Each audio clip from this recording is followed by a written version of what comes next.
welcome to Inside the Admissions Office, the official podcast of Ingenious Prep and your go-to resource for expert admissions strategy. My name is Noelle, and each episode, I'll bring you behind-the-scenes knowledge from former admissions officers about their first-hand experiences reviewing applications.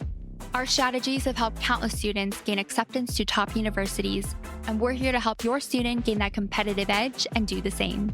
If you would like to set up a complimentary strategy call, simply follow the link in our episode description, and our expert team of enrollment counselors will work with you to create a personalized plan for admission into your student's dream school.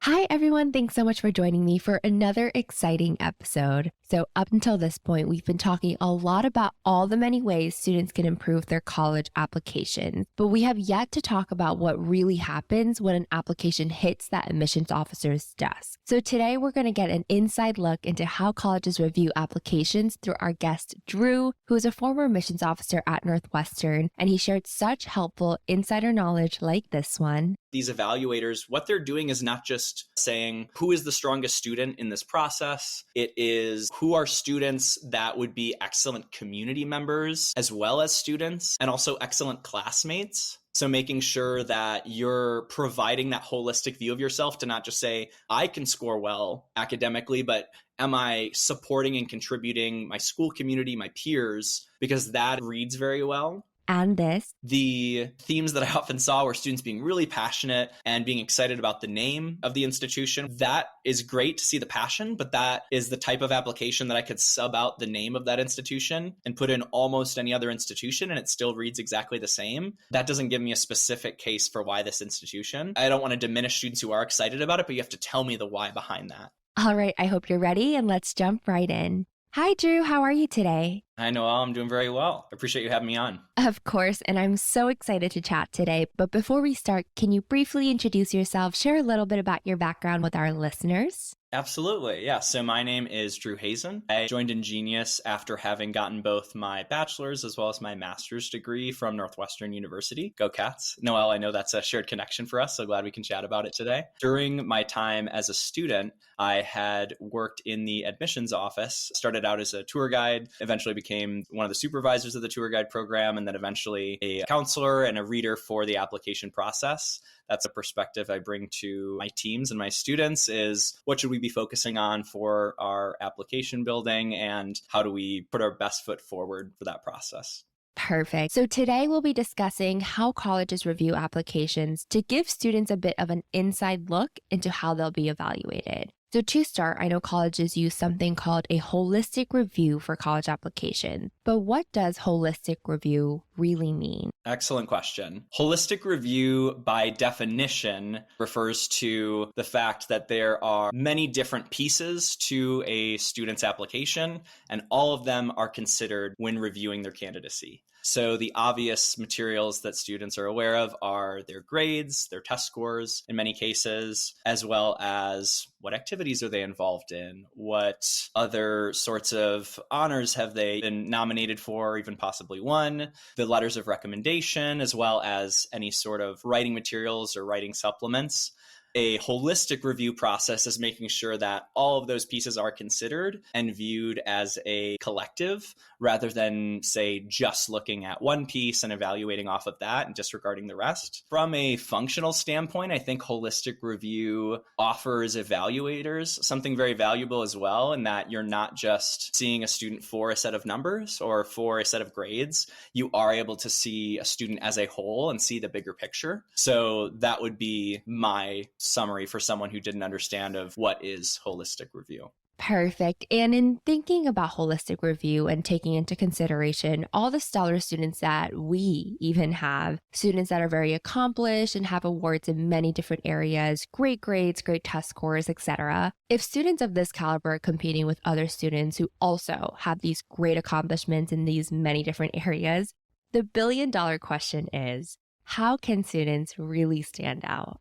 To stand out, it's a very high ask, right? I don't think people really understand it. So you start to look at the thousands and tens of thousands of applications that are reviewed in this process. I'll speak to my experience as a Northwestern evaluator, but also knowing this is true for other institutions as well, that Our process is we have a human being physically interact with and touch every single application. So that's why it's so important when there's such a high volume that you make yourself memorable. To do that, I really encourage people to have a clear narrative that they're sharing and have a clear explanation and a very specific explanation. In Genius, I know we very much weight the idea of an application persona, which again is the idea of a sort of brand or marketing strategy. Think a hypothesis or a thesis, a log line for the student of here is not just who I am as a student, but as a person. And here is where I am headed and why the school is on my path towards that destination. I always recommend you have that clear answer and make sure that you are reinforcing that answer across all the different pieces of your application. The example I can offer for why that's important is if you think about two students, you have student A who has all these different materials and all of them generally support the idea of them being a strong student interested in the hard sciences. That provides value, but it's not going to provide as much value as a student of equal caliber who is reinforcing the idea that they want to use their education to specifically enhance neurodegenerative disease research, to offer a specific example. And if all of their different materials reinforce that and align to that specific goal and offer that narrative to an evaluator, that is much more memorable. And it's much easier for an evaluator to see the path they are on and how that university can support that path. So by having all of their materials pointing in the same direction towards the same goal, I think that's the best way to go. So that would be my recommendation for someone looking to stand out. And I have a question here from a listener who said, I'm struggling with the idea of showing my personality through my college applications. It's hard enough to try to squeeze my academic achievements like my awards while also showing my uniqueness and personality in the process. What is the best way to address everything while clearly showing my unique personality? Thank you so much to the listener who submitted that. Drew, what would your advice be for this student? The way you bring out your personality, some of that is read in the choices of activities you have. I will put myself here as a sacrificial example. If I was to tell you in college that I was a tour guide, I was also a freshman orientation leader, I was also in an a cappella group, would you think of me as a loud, boisterous person? Probably. You'd be an excellent detective then. So there's certain things that you can glean just from the activities list. I think a really strong area to show personality, quote unquote, is going to be through your writing, which is why there's a very strong emphasis on strong writing for our materials. That's really the window to the soul of the application.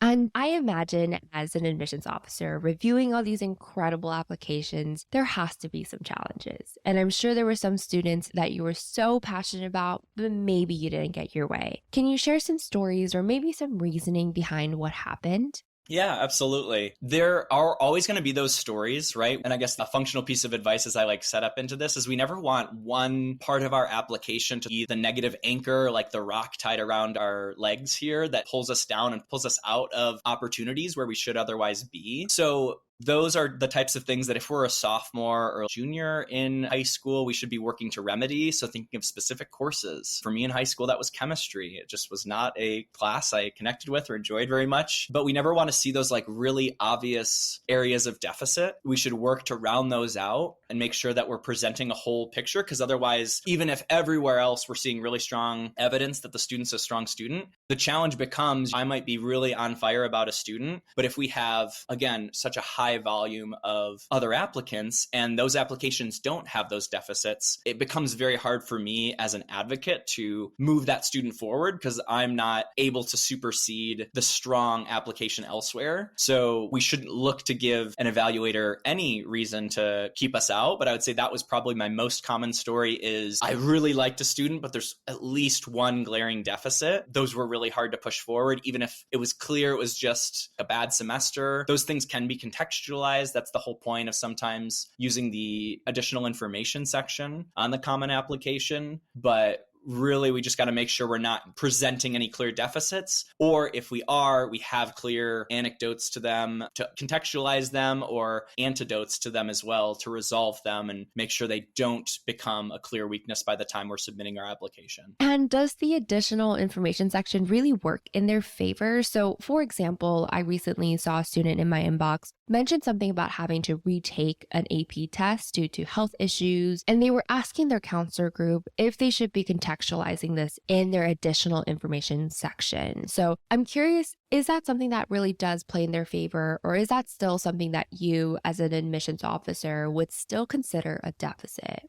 It helps. To use a phrase, I would say it heals the sick, but it doesn't raise the dead. And what I mean when I say that is, again, if I see a student with just really clear, consistent grades, and then suddenly there's this one outlier that's just suspicious enough as an outlier where this is odd.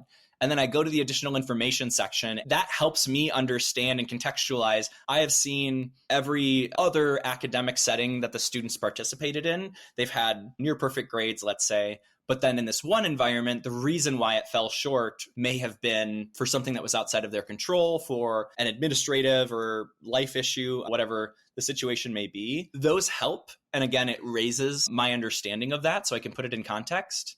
I say, again, that in the reference of it heals the sick. So it helps me understand it better. It is still the reality of that student's application and what they're presenting.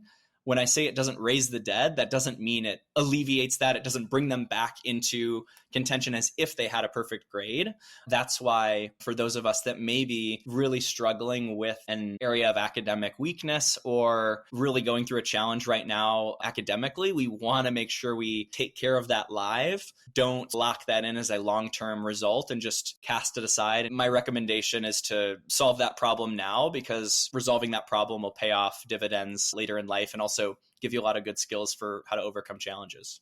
And in recent episodes, we've been referring to admissions officers a lot as advocates, people who really want to advocate for your acceptance. And I think that resonated a lot with our listeners, because I've had some reach out to me and share that it completely changed their perspective in a positive and more empowering way. So having said that, can you share some qualities of students that you've said yes to? And what was it about those students that really inspired you to advocate for them when you were at Northwestern? That's an awesome question, because I really like the language of advocacy around the admission process. I don't want to put Simon Cowell out as an example, but he's not like the evil Simon Cowell of we're going to turn you down and not let you advance in this season of American Idol. I don't want us thinking of it that way.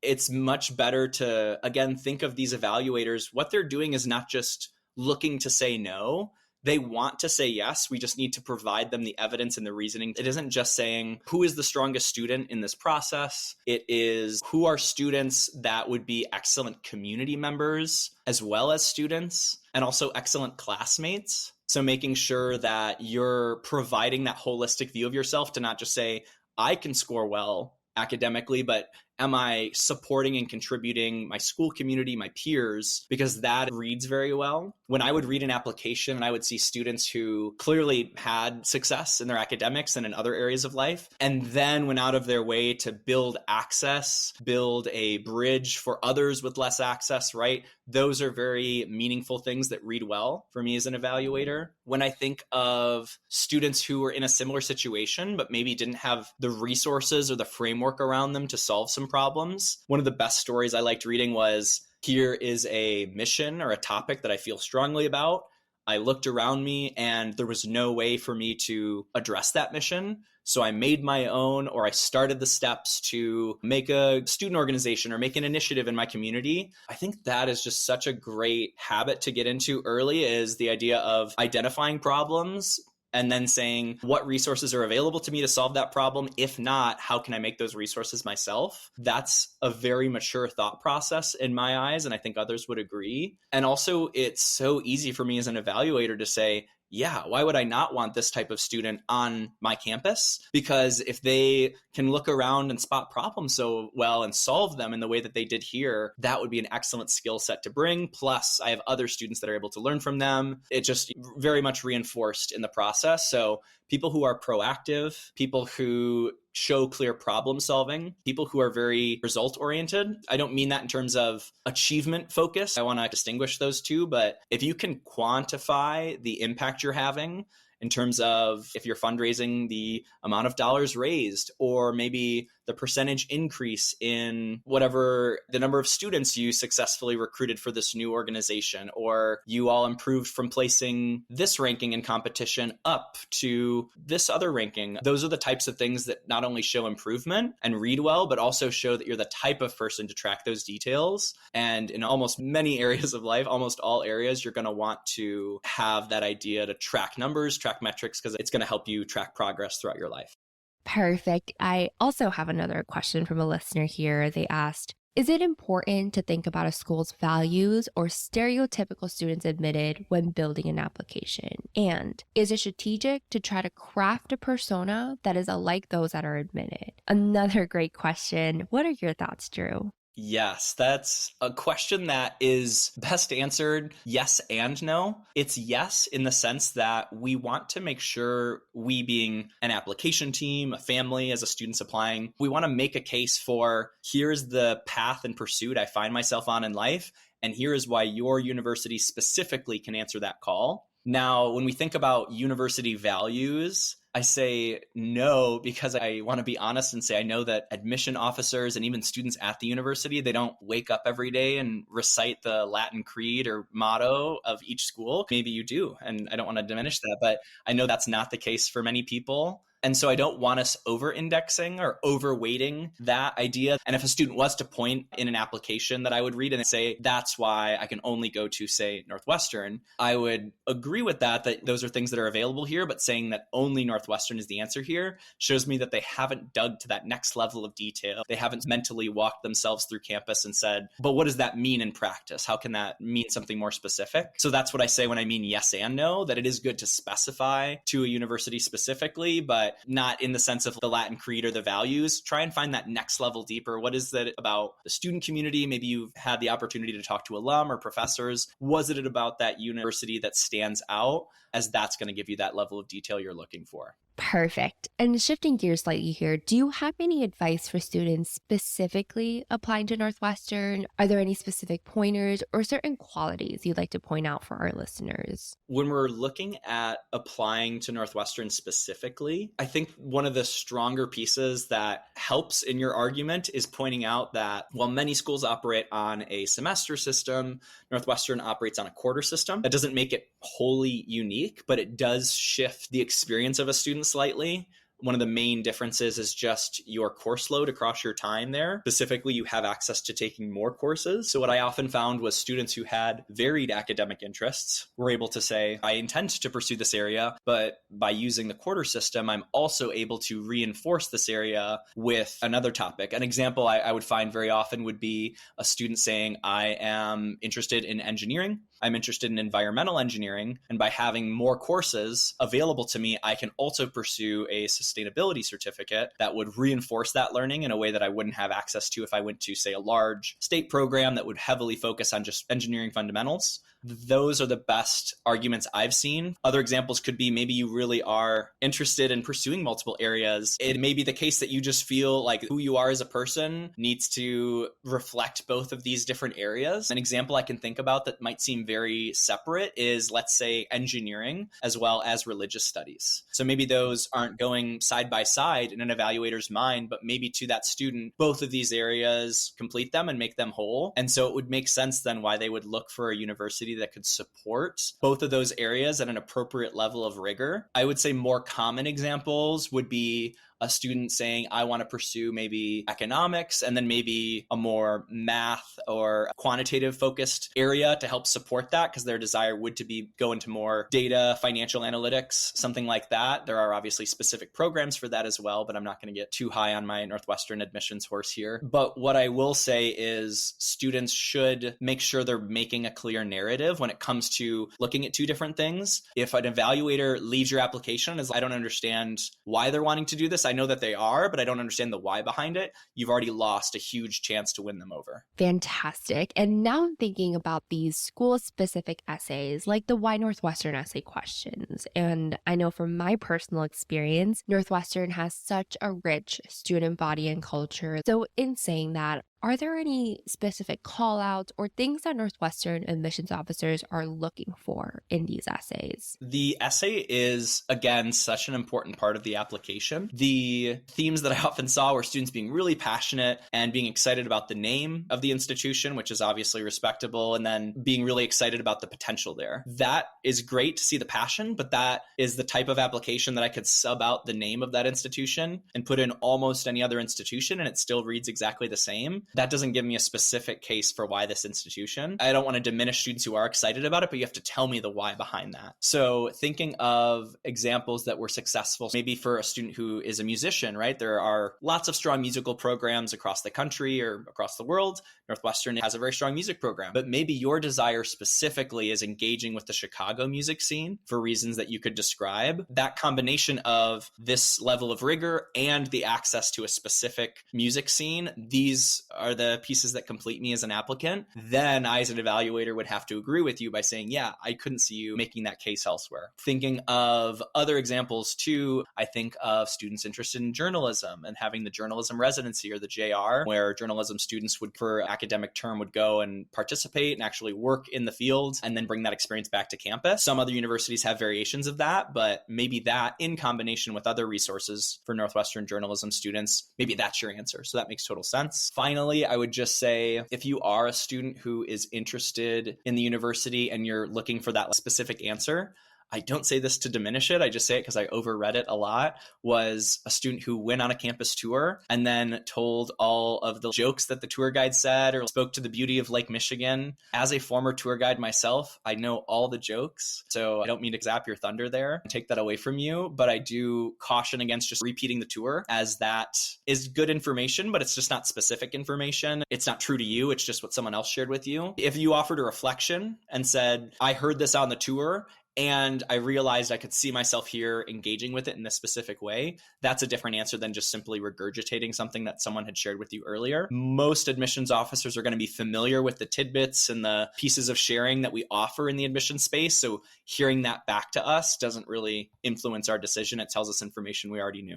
Perfect. And do you have any parting advice for our upcoming seniors who are about to start working on their college applications and maybe are feeling a bit anxious about the process? I feel there's a lot of stories that have come up, and they come up every admission cycle, of high caliber students talking about near perfect grades, near perfect test scores, who somehow fall between the cracks of the process, who get rejected from a large number of high caliber universities.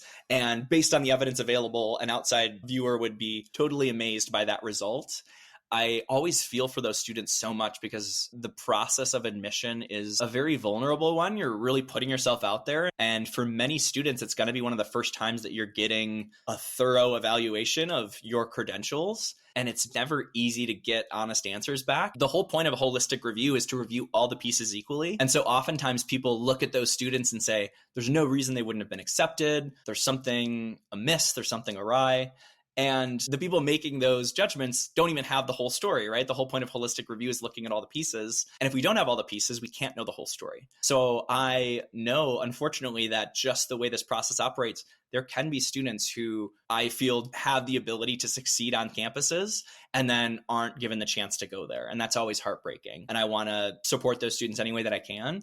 But I also know that in many cases, I, as a reader, had the experience of reading applications like that of the student is highly successful academically, has maybe one or two highly memorable, highly influential accomplishments, but other areas of their application gave me great pause.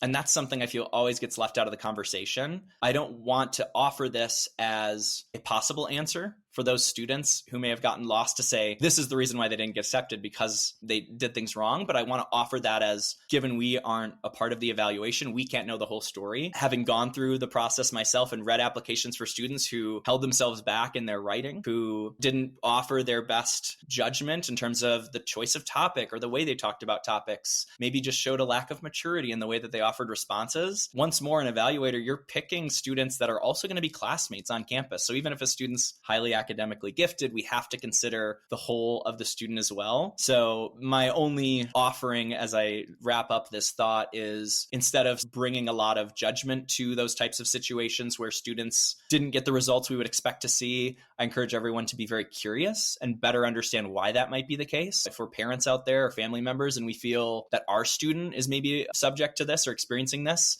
again, get curious. What are the areas of their application that may be holding them back? Better understand that. We obviously can't control the opportunities that are offered to us through this process, but we can control the strength of our application. So let's always focus there before we jump to any other conclusions. That's actually a really great point, that we don't know the whole story, right? We're missing a lot to a student's profile if we say, oh, they were rejected, but they had near perfect grades, great test scores, etc. This student could be missing a monumental capstone or signature project that another student may have had, right? And that's, I think, what we do so well with students, is making sure that those gaps are filled. So our students do have the best chance at getting accepted, whether it's getting students connected with a college professor for a research project, or I mentioned signature projects, right? So our leadership and innovation lab. So I'm really happy that you brought that up. And now, to wrap up this interview here, I'd love to ask you the one question I love asking all of my podcast guests, and that is, if you could leave our listeners with one key piece of advice about anything college admissions, what would that be? One of my biggest, broadest pieces of advice is always making sure you have the why behind your application set forth, but we've already spoken to that. I always encourage the students I work with, don't consider the degree as the endpoint. Consider your education the tool. So when you're speaking to it, make sure you're saying, I intend to use this education to accomplish this, or to influence that. So that way the evaluator can see that you have the forethought not only of how you're looking to develop your skill set, but you're looking to put this tool in your toolbox, and you already have the forward thinking to say, here's how I intend to change the world around me with the education I have. Those are the types of story it's so easy to root for, right? You're already laying out a roadmap for this person to say, here's how I am getting to this point, and this education is what's going to help me. Absolutely, I'm on board. How can I help? That is a very important piece that I think gets neglected in a lot of places. Other pieces of advice, more light and fun to wrap us up here. Avoid passive voice in your writing when you can. You have so much flexibility in terms of the topic choices you have for essays. When you have the ability to be creative, please do. One of the best applications I ever read in terms of the essay was about milk. As a Midwesterner, that makes me very proud, but it wasn't like a bias for that reason, but it was just the way you talk about the topic, and it's the reflections you share. And that student just really sticks with me for how memorable they were able to make that topic. And it's also such a good opportunity to share yourself as well. I want to say that my college application personal statement was something on the topic of the importance of play. And I used board games as an example. That's like very true to me as a board game enthusiast. It's a great way to show personality. I don't want people thinking they have to be quirky, but it is a truthful answer, at least for my case. And I want people to bring a truthful answer that's shaped in a very academic and appropriate way. I want you to bring that to the application because that's what's going to leave a strong memory on an evaluator.